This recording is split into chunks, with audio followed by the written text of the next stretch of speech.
মেয়েদের জন্য 6 ধরনের সাজগোজ করা আল্লাহ হারাম করে দিয়েছেন। আর এই 6 ধরনের সাজগোজ তারা শুধু পরপুরুষের জন্য নয়, বরং নিজের স্বামীর সামনেও তারা সাজতে পারবে না।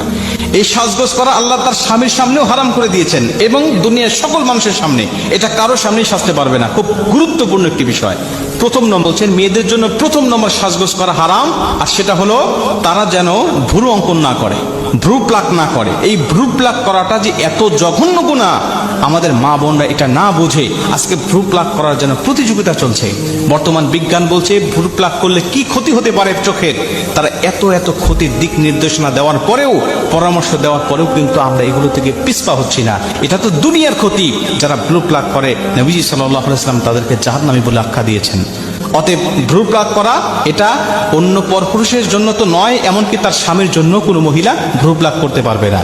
2 নম্বরে দাঁত চিকন করা। এটা যদিও এখন ওইভাবে আছে কিনা আমি জানি না, তবে রাসূল সাল্লাল্লাহু আলাইহি ওয়াসাল্লাম 1450 বছর আগে এটা হারাম করে দিয়েছেন। 3 নম্বরে শরীরে ট্যাটু অঙ্কন করা। শরীরে ট্যাটু অঙ্কন করা এটা আল্লাহ রাসূল সাল্লাল্লাহু আলাইহি ওয়াসাল্লাম মারাত্মকভাবে হারাম করেছেন। এটা শুধু নারীদের জন্য নয়, এটা পুরুষদের জন্য হারাম।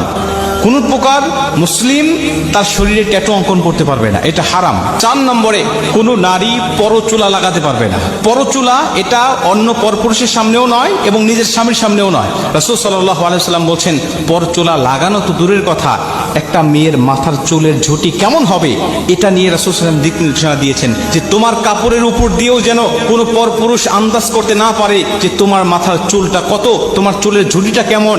স্বামীর সামনেও আপনি পরচুলা লাগাতে পারবেন না। 5 নম্বরে সবচেয়ে গুরুত্বপূর্ণ বিষয়, সেটা হলো কপালে টিপ পরিধান করা। এবং 6 নম্বরে সবচেয়ে গুরুত্বপূর্ণ বিষয়, সেটা হলো ঘণ্টি যুক্ত নূপুর পরিধান করা। আপনি নূপুর পরেন, কোনো সমস্যা নাই, কিন্তু এই নূপুরের মধ্যে যেন কোনো বাজ না থাকে। কারণ এই ঘণ্টি যুক্ত নূপুর বা বাদ্যযন্ত্র যে ঘরে থাকে, ওই ঘরে আল্লাহর ফেরেশতা আসে না।